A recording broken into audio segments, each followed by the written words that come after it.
Hi everybody, Russ from the West Ham Network. Hope you are all safe and well, my friends, and buzzing for tonight. If you're new, Randy, give it a like, give it a comment, give it a share, give it a subscribe. An early edition today because it's a 5:45 kickoff tonight for those of us in the UK. Not those lucky enough to be in Seville. Not jealous at all of all the pictures of Dos cerveza, por favor, or dos cerveza grande, por favor, and the tapas and everyone in the shorts.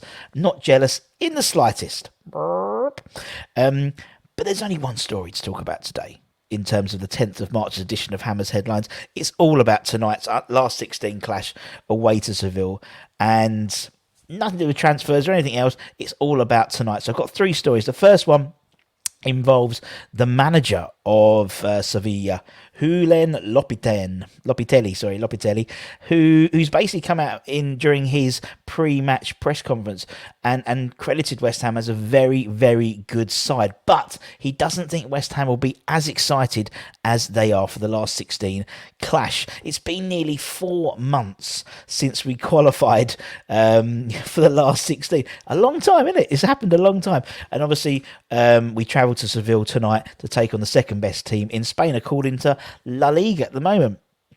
It's quite simply our biggest match in decades. And I don't know about you guys, but I'm very, very, very excited for the game. We've thoroughly embraced our European adventure. Long may it continue. And obviously, after topping Group H, we qualified directly to the last 16. And now we're just 3 ties away from a dream final back in Seville. So we get an early taste, hopefully, of what the Estadio Ramos Sanchez Pizjuan, getting quite good at those translations, in terms of that stadium, because that's where the final is going to be. And arguably, we've got probably the hardest draw of the last 16 ties. But speaking ahead of the game, Lopetegui said that West Ham are a very, very good team.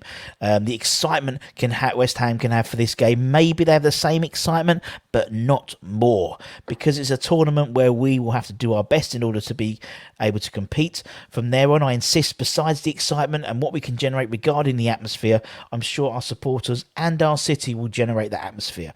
But the most important thing is what happens on the pitch and what we're able to do in order to be a very good side like West Ham.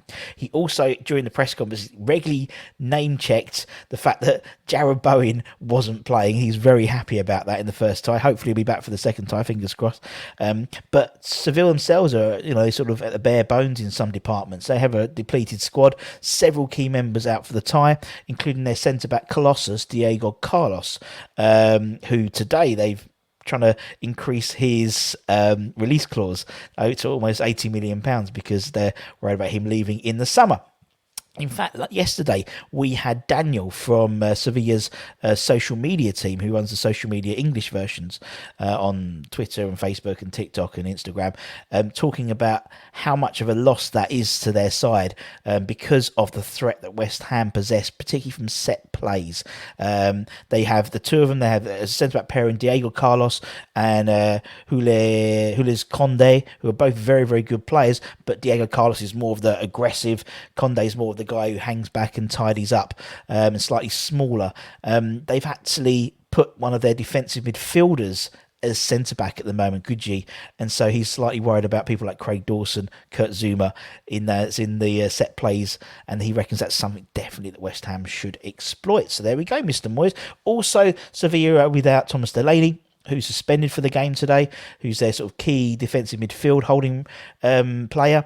Although Anthony Martial has recovered from injury and made the match day squad that was revealed on Twitter yesterday. So check that out. Lots of people. Also, they have several youth teams players in their squad, like Luismi, Kiki Salas, and Alfonso, and people like that. So it's going to be really exciting, obviously, and we're looking forward to it. We'll be doing a live watch along, so make sure you check us out later on today. So that's it. Their manager. What about our manager? Well, Mr. Moyes did his pre-match press conference yesterday as well, and said some really, really things, a really good battle cry, rallying cry for not just, this is a starting point for West Ham. He's vowed to continue proving the doubters wrong by keeping the Premier League side among Europe's elites.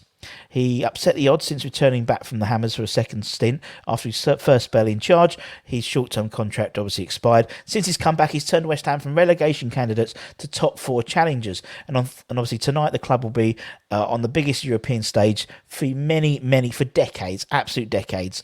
Obviously we faced Seville in the last 16. Moyes said, "I had something to prove when I came back, something to show. West Ham didn't take me the first time when I felt we'd done enough. We can all get things wrong. I admire them for admitting they got it wrong. I felt I had to drive things on and make sure they saw the best of me. From my point of view, it's been completely different. It's been complete energy for me that I can drive on. The team think they're doing quite well at the moment, but I think that they can do much better. I can see them going to that level more often. I want this to be a new West Ham. The new West Ham that qualifies for Europe. The new West Ham that fills a stadium because the football is good and we have young, exciting players. This time last year, I felt felt Europe was a possibility. Prior to that, we were avoiding relegation. That was my job. To think of what we've come in 1 year from mid-table to challenging Europe. Now they're talking about us in terms of Champions Leagues football. We have moved a big amount in a short amount of time, and that is, I totally echo everything they said. And this is probably the same as every other West Ham fan. They want this to be the new West Ham, having these away day trips, having these experiences. That's what football's all about. It's all about experiences, and hopefully this is just the start of things to come. Let's hope so. And lastly, let's talk about a man who epitomises the West Ham, the new West Ham, in Pablo Fornals, or El Cockney, I'm calling him at the moment. If you've got an example, an idea of what we could call him, you have like Scottish West Ham fans that call him Jockneys, but what about Pablo Fornals? Martin Godliman, the voice of West Ham, the voice of London Stadium, suggests a Spockney, but it sounds a bit too Star Trek. So if you have an idea of what we could call Pablo Fornals, please let us know. I like El Cockney at the moment. But anyway, Pablo was joined by David Moyes in the pre-match press conference. They always, for the European games, have a player as well.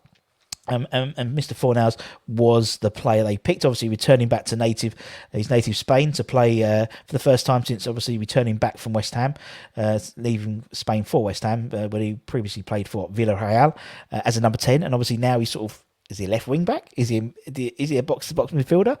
I don't know what he is at the moment, but what he is, he's a fantastic guy. And he heaped much praise on our midfield maestro, Declan Rice, who's travelled with the squad. He was part of the travelling party that made the journey to Spain, having missed our previous away game at Liverpool due to a illness. He's far away being the best player this season in terms of Declan Rice, and having him available potentially for today's game against Seville will be vital to our hopes of getting a good result. Pablo said, "Since I arrived here, I think for our club, Declan Rice is one of the standouts of the team, and Rice has been truly incredible for West Ham over the last 3 years or so. It seems as though, he's reached at a totally different level this year, and widely regarded as one of the best midfielders in the Premier League, if not the world, to be honest, in terms of how he's playing. And the scary thing for me is he can get better. He can get better. He can get more goals, more assists. And not only do the fans love Declan Rice, but Mr. Pablo Fornals loves him too." And that's it for today. Our Europa League special edition of Hammer's Headlines. Join us tonight. We'll be doing, or this afternoon rather, in the UK, we'll be doing a watch along for the game. And afterwards we're having a highlight show where you can come on and have your say of what you thought of the game. Hopefully we'll get a great result and take them back to the London Stadium next week, which is going to be an absolute epic game. Take care, everyone. Stay safe. If you're in Seville, please stay safe and enjoy it. I'm not jealous, as I said. Not jealous. He doth protest too much, but I'm not jealous in the slightest. Whatever. Anyway, take care, everyone. Stay safe. Wash those hands. Come on, you irons. Let's do them. Let's do Seville tonight. Come on, let's squash those Seville oranges. Take care, my friends. Bye-bye.